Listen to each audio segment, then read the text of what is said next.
Shalom pemirsa RCTI Indonesia, senang rasanya kita kembali lagi bertemu. Kita masih diberikan kesempatan untuk mendengarkan berita kebenaran atau amaran bagi kita untuk lebih berubah supaya memiliki hati yang baru. Kali ini saya mengundang saudara-saudara semua di dalam buku Bersama Tuhan di Waktu Fajar ini, di halaman 84 dengan judulnya Dia Akan Memberikan Hati yang Baru. Ayat intinya terambil dalam Yeskiel 36 ayat 26 yang berbunyi, "Kamu akan kuberikan hati yang baru dan roh yang baru di dalam batinmu, dan aku akan menjauhkan dari tubuhmu hati yang keras dan kuberikan kepadamu hati yang taat." Kebenaran tentang firman Tuhan bukan perasaan sentil-mentil, namun perkataan yang maha tinggi. Dia menjadikan kebenaran ini sebagai bagian hidupnya menjadi sebuah ciptaan baru. Dia tidak diberikan kuasa mental yang baru, namun kegelapan dan dosa yang menutupi pikiran telah disingkirkan. Baik, di sini dikatakan bahwa Tuhan akan berikan kita hati yang baru. Seperti di dalam ayat intinya di dalam buku Yeskiel 36 ayat 26 ini mengatakan, "Kamu akan kuberikan hati yang baru," atau kita akan diberikan hati yang baru dan roh yang baru di dalam batin kita atau di dalam tubuh kemanusiaan kita. Dan dia akan menjauhkan dari tubuh hati yang keras atau memiliki pemberontakan, dan dia akan memberikan kita hati yang taat untuk berjalan bersama dengan dia.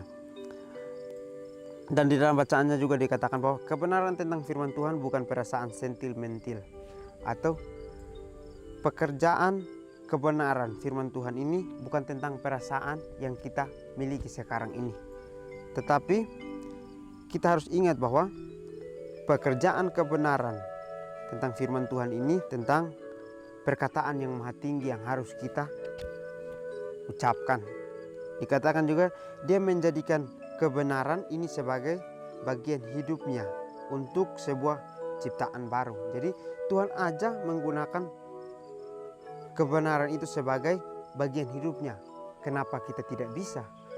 Kembali lagi kita harus berusaha untuk menjadikan kebenaran itu sebagai bagian dalam hidup kita supaya kita memiliki sebuah ciptaan yang baru, atau kita boleh berubah menjadi ciptaan yang baru. Dia tidak diberikan kuasa mental yang baru, namun kegelapan dan dosa yang menutupi pikirannya telah disingkirkan. Jadi Tuhan tidak diberikan kuasa mental yang baru, tetapi karena dia berada dalam kebenaran, sehingga kegelapan dan dosa yang menutupi pikirannya itu telah disingkirkan. Dia telah menjauhkan itu, sehingga perjalanannya untuk memiliki kebenaran dalam kehidupannya itu boleh setiap hari lebih bertumbuh lagi. Kalau kita berusaha untuk memiliki hal yang baru dalam kehidupan kita, berarti kita sedang fokus untuk melakukan itu. Begitupun amaran kita kali ini dikatakan bahwa kita harus mengetahui kebenaran tentang firman Tuhan itu bukan tentang perasaan, tetapi seutuhnya tentang apa yang harus kita buat, apa yang harus kita ubah dalam kehidupan kita supaya kita boleh diakui sebagai ciptaan yang baru. Kalimat "aku akan memberikan hati yang baru" berarti aku akan memberikan pikiran yang baru. Perubahan hati ini selalu disertai oleh konsep yang jelas akan tanggung jawab Kristen. Dan sebagai pemahaman tentang kebenaran, kejelasan pandangan kita tentang kebenaran akan sesuai dengan pemahaman kita tentang firman Tuhan. Mereka yang memberikan perhatian khusus kepada Alkitab akan mendapatkan pengertian yang jelas dan pertimbangan yang benar. Tampaknya dengan berpaling kepada Tuhan, ia mendapatkan kecerdasan yang lebih baik lagi.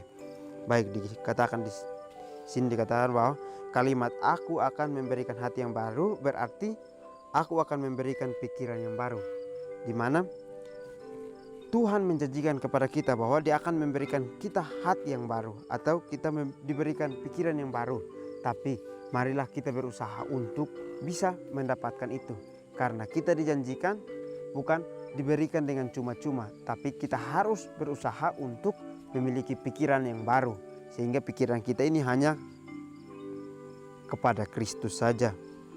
Perubahan hati ini selalu disertai oleh konsep yang jelas akan tanggung jawab Kristen. Jadi kalau kita berubah akan hati ini berarti kita disertai dengan konsep yang jelas akan tanggung jawab Kristen. Kalau kita mengaku sebagai orang Kristen berarti kita harus memiliki hati yang baru atau pikiran yang baru untuk kehidupan kita.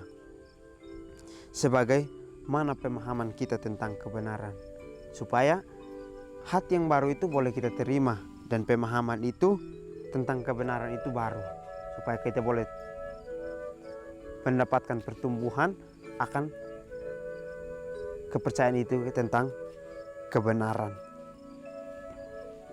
Kejelasan pandangan kita tentang kebenaran akan sesuai dengan pemahaman kita tentang firman Tuhan. Jadi kalau kita memiliki kejelasan pandangan tentang kebenaran, maka itu sesuai dengan pemahaman kita tentang firman Tuhan.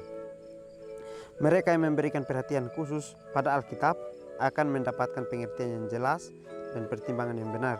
Tampaknya dengan berpaling kepada Tuhan, ia akan mendapatkan kecerdasan yang lebih baik lagi. Di poin yang ini dikatakan bahwa mereka yang ingin memberikan perhatian khusus tentang Alkitab dan akan mendapatkan pengertian yang lebih jelas dan pertimbangan yang benar. Tampaknya dengan berpaling kepada Tuhan, ia akan mendapatkan kecerdasan yang lebih. Jadi kita memberikan perhatian khusus kepada Alkitab, kita juga akan memiliki pengertian yang jelas dan pertimbangan yang benar. Sehingga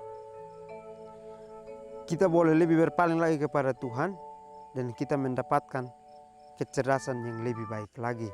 Supaya kita cerdas dalam mengikuti Tuhan.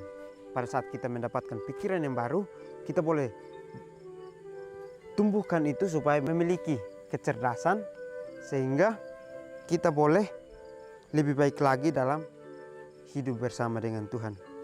Jika pikiran difokuskan untuk mempelajari Alkitab, maka pemahaman akan meningkatkan dan kesanggupan berpikir akan semakin baik. Dengan mempelajari Alkitab, maka pikiran akan berkembang dan semakin seimbang daripada berupaya mencari informasi dari buku-buku yang tidak ada kaitannya dengan Alkitab. Counsel to Teacher, halaman 452. Jadi dalam buku Counsel to Teacher ini dikatakan bahwa jika pikiran difokuskan untuk Alkitab atau semua pikiran kita fokuskan hanya di dalam Alkitab, maka kita akan memiliki pemahaman akan meningkat dan kesanggupan berpikir akan semakin baik. Karena di sana kita akan mempelajari Alkitab dan pikiran kita akan berkembang dan semakin seimbang daripada berupaya mencari informasi dari buku-buku yang tidak ada kaitan dengan Alkitab.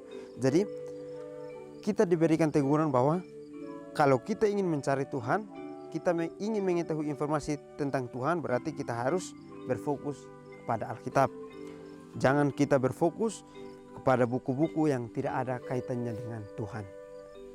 Jadi hanya pada Alkitab kita boleh ditegur, kita boleh diberikan jalan bahwa kita harus seperti ini perjalanan kita. Kita tidak boleh berbelok kalau tidak disuruh belok. Jadi itulah yang diajarkan di dalam buku Counsel to Teacher ini, supaya kita boleh mendapatkan teguran yang baru bahwa apa yang ada di Alkitab tidak dimiliki oleh buku-buku lain. Sehingga kalau kita ingin mencari informasi tentang Tuhan di dalam Alkitab, kita tidak boleh mencari di dalam buku-buku lain, karena buku-buku lain tidak ada kaitannya dengan Alkitab. Apabila roh Tuhan sudah dimiliki hati, maka kehidupan pun diubahkannya. Segala pikiran yang penuh dosa dibuang jauh. Segala perbuatan jahat ditinggalkan. Kasih, kerendahan hati, dan damai menggantikan amarah, iri hati, dan perselisihan. Sukacita menggantikan duka cita, dan wajah memantulkan cahaya surga. Tidak seorang pun yang melihat tangan yang mengangkat beban itu akan melihat cahaya yang turun dari istana yang di surga. Berkat itu akan datang apabila oleh iman jiwa menyerahkan dirinya kepada Tuhan, di dalam buku Alfa Omega jilid 5 halaman 173. Jadi dalam buku Alfa Omega ini, dalam buku Alfa Omega jilid 5 halaman 173 ini dikatakan bahwa apabila roh sudah dimiliki hati, maka kehidupan pun diubahkannya. Atau kalau kita sudah memiliki roh di dalam hati kita, maka kehidupan kita pun Tuhan akan ubahkan. Segala pikiran yang penuh dosa dibuang jauh, atau segala apa yang di pikiran kita itu mengganjal untuk melakukan dosa, Tuhan akan membantu kita untuk kita buang jauh-jauh akan dosa itu. Segala perbuatan jahat ditinggalkan. Semua yang kita ingin lakukan untuk kejahatan, kita harus tinggalkan itu. Kasih kerendahan hati dan damai menggantikan amarah, iri hati dan perselisihan. Sukacita membawa kita kepada sukacita. Jadi kita akan memiliki kebahagiaan di mana kita berjalan bersama dengan Tuhan. Meskipun adanya duka cita, Tuhan akan mengubahkan itu menjadi sukacita. Dan wajah kita sendiri akan memancarkan cahaya surga kalau kita berjalan sesuai dengan kehendak Tuhan, dan kita boleh memiliki pikiran yang baru dan hati yang baru dalam kehidupan kita sehari-hari. Tidak seorang pun yang melihat tangan yang mengangkat beban itu, atau melihat cahaya yang turun dari istana yang di surga. Jadi kita semua manusia tidak akan melihat tangan yang sedang mengangkat beban, atau Tuhan sedang mengangkat beban kita. Kita tidak akan melihat. Dan juga kita tidak akan melihat cahaya yang turun dari istana untuk masuk ke dalam kehidupan kita. Yang kita rasakan adalah kita akan berubah, bukan dengan apa yang kita lihat, tapi apa yang kita ingin lakukan. Berkat itu akan datang apabila oleh iman jiwa menyerahkan dirinya kepada Tuhan. Jadi berkat itu akan hadir dalam kehidupan kita kalau kita datang dan memiliki iman yang penuh dalam kejiwaan kita untuk menyerahkan diri kita hanya kepada Tuhan. Kalau kita mempunyai itu, maka kita sedang menyerahkan hidup kita lebih kepada Tuhan, supaya memiliki berkat yang baru dan hati yang baru untuk kita terus hidupkan dalam kehidupan kita. Jadi saat ini firman Tuhan mengajar kepada kita untuk kita boleh memikirkan hal yang baru, untuk lebih berubah lagi tentang pikiran yang baru, supaya kita dijauhkan dari saran setan.